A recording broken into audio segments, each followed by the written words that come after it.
आज मैं आपको जानकारी दूंगा कि जरबेरा के पौधे में कब, कौन सी और कितनी मात्रा में खाद और फर्टिलाइजर दी जाए। तो यदि आपने जरबेरा के पौधे को लगा रखा है तो आप इस वीडियो को पूरा आखिर तक जरूर देखिएगा। जरबेरा एक खूबसूरत पेरेनियल प्लांट है। इसके फ्लावर को कट फ्लावर के रूप में भी इस्तेमाल किया जाता है।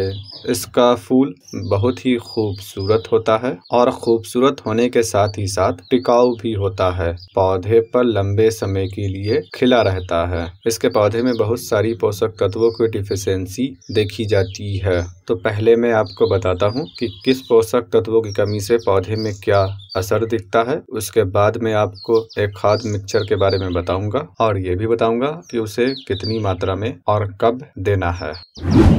सबसे पहला और जरूरी पोषक तत्व है नाइट्रोजन। नाइट्रोजन की कमी में पौधे की ग्रोथ रुक जाती है और पौधे का पुराना पत्ता समय से पहले पीला पड़ने लगता है। दूसरा पोषक तत्व है फास्फोरस। इसकी कमी में पत्तियां छोटी रह जाती है, यानी कि उसका साइज नहीं बढ़ पाता है और साथ ही साथ में पत्तियों का कलर बैंगनी कलर का हो जाता है। पोटेशियम की कमी होने पर पत्तियों की किनारा झुलसा झुलसा सा दिखता है और इस टाइप का पत्ता पौधे का पुराना पत्ता होता है। कॉपर की कमी पौधे की नई पत्तियों में दिखती है और इसकी कमी से पत्तियां मुड़ जाती है। देखने में लगता है कि पत्ते में इंसेक्ट लगा है, लेकिन असल में कोई कीड़ा मकोड़ा नहीं होता है, बल्कि कॉपर की डिफिशियंसी होती है। जब पौधे में कैल्शियम की कमी होती है तो पत्तियां छोटी रह जाती है और उसका साइज बिगड़ जाता है, यानी कि उबर खाबर हो जाता है। और कैल्शियम की कमी के असरात पौधे की नई पत्तियों में दिखाई देती है और साथ ही साथ में नई पत्तियां कटी फटी सी दिखाई देती है। मैग्नीज, इसकी कमी होने पर पत्तियों पर धारी बन जाती है, यानी कि डार्क कलर का निशान बन जाता है और पत्ते के नस के बीच के हिस्से में पीलापन दिखाई देती है। जब सल्फर की कमी होती है तो ये कमी पौधे की नई पत्तियों में दिखाई देती है और इस कमी में पौधे में हरियाली की कमी होती है, यानी कि पत्ता लाइट ग्रीन कलर का दिखता है और सल्फर की कमी ज्यादा होने पर पत्ता सफेद कलर का भी दिखने लगता है। जिंक की कमी, इसकी कमी नई पत्तियों पर और पुरानी पत्तियों पर दोनों पर दिखाई देती है। जिंक की कमी होने पर पत्तियों में सफेद या फिर पीलापन दिखाई देता है। मैग्नीज की कमी होने पर पत्तियों की नसों में छोटा छोटा धब्बा दिखाई देता है। मेरे पौधे में बहुत सारे पोषक तत्वों की कमी नहीं है, इसीलिए मैं आपको हर एक पोषक तत्वों की कमी को नहीं दिखला सकता हूँ। जिसे मैं दिखला सकता हूँ उसे मैं दिखला रहा हूँ।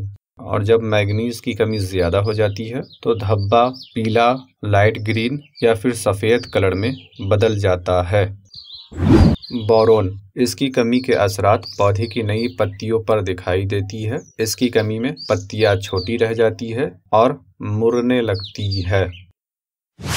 इस टाइप का पत्ता आपके पौधे में आम तौर से आपको दिखाई देगा। जब पौधे का बहुत सारा पत्ता इस टाइप का होने लगे तो ये आयरन और मैग्नीशियम दो पोषक तत्वों की कमी से होता है। यदि पत्ते का नस हरा हो और बीच में पीलापन हो और इस टाइप का पत्ता पौधे का ऊपर का पत्ता है तो ये कमी आयरन की है। और यदि इसी टाइप का पत्ता हो जिसका नस हरा हो और बाकी हिस्से में पीलापन हो और इस टाइप का पत्ता पौधे का नीचे का पत्ता है तो ये मैग्नीशियम की कमी को बताता है। और ये सारे पोषक तत्वों की कमी आमतौर से जरबेरा के पौधे में देखी जाती है। तो अब मैं आपको एक ऐसा खाद बताता हूँ जिसे जब आप इस्तेमाल करेंगे तो सारे पोषक तत्वों की कमी पूरी हो जाएगी और किसी भी पोषक तत्वों की कमी नहीं होगी। तो दोस्तों ये है मेरा खाद मिक्स। इसमें 2 ऑर्गेनिक खाद है और बाकी केमिकल फर्टिलाइजर है। इसे मैं एक दफा मिक्स करके रख लेता हूँ और 6-7 महीने तक इस्तेमाल करता रहता हूँ। और इसे मैंने इस्तेमाल किया है, इसका रिजल्ट देखा है, उसके बाद ही मैं आपको इसके बारे में बता रहा हूँ। यदि आप इसके पौधे में सही खाद को नहीं देते हैं तो इसमें एक प्रॉब्लम ये भी होती है कि फूल अपने असल कलर में नहीं खिलता है। तो अब मैं आपको बताता हूँ कि इसमें मैंने किस किस चीज को मिलाया है। उसके बाद मैं आपको किलो के हिसाब से बताऊंगा कि किस खाद और किस फर्टिलाइजर को किलो के हिसाब से कितना लेना है। तो पूरा देखिएगा तब आपको पूरी जानकारी मिलेगी।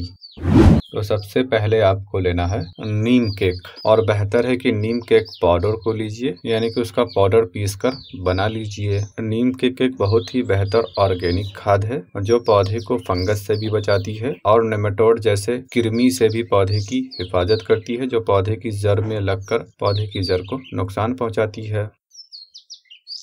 दूसरा ऑर्गेनिक खाद लेना है बोन मील, और यदि आप बोन मील नहीं लेना चाहते हैं तब आपको लेना है रॉक फॉस्फेट। रॉक फॉस्फेट आपको ऑनलाइन मिल जाएगा, मैं उसका लिंक डिस्क्रिप्शन में दे दूंगा, आप चाहें तो खरीद सकते हैं। और जो मैं खाद और फर्टिलाइजर बताता चलूंगा उन सभी का लिंक मैं डिस्क्रिप्शन में दे दूंगा। यदि आपको आसपास की नर्सरी पर ना मिले तब आप उसे ई-कॉमर्स वेबसाइट की मदद से भी खरीद सकते हैं।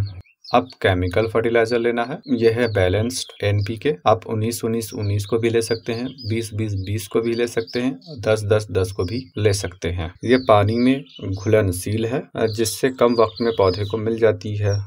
यह है डीएपी, इसमें 46% फास्फोरस है। यह है पोटास, पोटेशियम की पूर्ति के लिए। ये MOP है, यानी कि म्यूरेट ऑफ पोटास। यदि आपके पास ये नहीं है तो आप NPK 0050 को भी ले सकते हैं, वो आपको थोड़ा महंगा पड़ेगा और ये पोटास सस्ता पड़ेगा। यह है एप्सम साल्ट, यानी कि मैग्नीशियम सल्फेट। इसे इस्तेमाल करने से मैग्नीशियम भी मिलता है और सल्फेट भी मिल जाता है। ख्याल रखिएगा, जो मेडिकल की दुकान पर एप्सम साल्ट मिलता है उसका इस्तेमाल आपको नहीं करना है, बल्कि उसका इस्तेमाल करना है जो पौधों को दिया जाता है। तो इन सभी को मिक्स कर देना है। अब मैं आपको किलो के हिसाब से बताता हूँ कि किसे कितने किलो के हिसाब से लेना है। तो नीम केक लेना है 1 किलो, बोन मील या फिर रॉक फॉस्फेट, और दोनों में से किसी एक को लेना है 1 किलो, या फिर दोनों को आप 50-50 कर 1 किलो ले सकते हैं। बैलेंस्ड NPK लेना है 250 ग्राम, पोटास लेना है 250 ग्राम, DAP को भी लेना है 250 ग्राम, और एप्सम सॉल्ट को लेना है 250 से लेकर 300 ग्राम तक। इन सभी को मिक्स करके एक कंटेनर में रख लीजिए, और आप जिस भी कंटेनर में रखना चाहते हैं इस बात का ख्याल रखिएगा, उसे बिल्कुल एयर टाइट रखिएगा, हवा अंदर बाहर आनी जानी नहीं चाहिए। अब बात की जाए पौधे में कितना देना है, तो ये पूरी तरीके से पौधे पर निर्भर करता है। जिस तरीके से हम छोटे बच्चे को खाना कम देते हैं, बड़े को उससे ज्यादा और बड़े को उससे ज्यादा, और जिस हिसाब से इंसान की पाचन शक्ति होती है उस हिसाब से वो खाना खाता है, ठीक उसी तरीके से पौधे में भी इसे देना है। ये 5 इंच का गमला है, तो इसमें आपको 1.25 ग्राम से लेकर 1.50 ग्राम तक दे देना है, यानी कि 1.25 ग्राम से लेकर 1.5 ग्राम तक हर 7 दिनों के अंतराल पर देते रहना है। और हर 1 हफ्ते में आपको 1 चुटकी बढ़ाते जाना है, यानी कि जैसे जैसे पौधे की ग्रोथ होते जाए वैसे वैसे इस खाद को बढ़ाते चले जाना है। ख्याल रखिएगा, इसमें ऑर्गेनिक भी है और केमिकल भी है, तो अधिकता से पौधा जल जाएगा। और यदि आपका पौधा 7-8 इंच के गमले में लगा हुआ है तो उसमें आपको 2 से 2.5 ग्राम देना है हर 7 दिनों के अंतराल पर, और हर हफ्ते 1 चुटकी बढ़ाते चले जाना है। इस मिक्स को आप दीजिए, इसके बाद आपको किसी भी खाद और फर्टिलाइजर को देने की जरूरत नहीं पड़ेगी। फूल की क्वालिटी और उसका कलर बेहतर होगा। जैसा कि मैंने पहले बताया है, मैंने इसका इस्तेमाल किया है, उसके बाद ही मैं आपको बता रहा हूँ। अब इसे देने के बाद कुछ बातों का ख्याल रखना है। सबसे पहला ख्याल रखना है, इसे देने के बाद आपको पानी देना है, या फिर इस मिक्स को देने से पहले पानी देना है। सूखी मिट्टी में इसका इस्तेमाल नहीं करना है, वरना आपका पौधा सूख जाएगा। तो या तो आप इसे देने से पहले पानी दीजिए या फिर देने के बाद पानी दीजिए। दूसरा ख्याल रखना है, इस खाद को देने के बाद मिट्टी की गुड़ाई नहीं करना है। यदि हम मिट्टी की गुड़ाई करते हैं तो क्योंकि इसमें केमिकल फर्टिलाइजर है तो सीधे तौर पर एकदम से फर्टिलाइजर जड़ को ज्यादा मिल जाएगा, जिस कारण से ओवर फर्टिलाइजर होगा और पौधा सूखने लगेगा। इसलिए इस मिक्स को देने से पहले आप चाहें तो मिट्टी की गुड़ाई कर सकते हैं, लेकिन देने के बाद नहीं करना है, यूं ही मिट्टी पर छोड़ देना है। जब जब आप पानी देंगे ये मिक्स पानी के साथ घुलेगा और पौधे की जड़ को मिलती रहेगी। और इस बात का भी ख्याल रखेगा, 15 से 20 दिनों के अंतराल पर हल्की हल्की मिट्टी की गुड़ाई करनी चाहिए, जिससे वायु संचार सही तरीके से बना रहेगा और आपको और बेहतर रिजल्ट मिलेगा। तीसरा ख्याल रखना है, इस मिक्स को अक्टूबर से लेकर मार्च महीने तक देना है।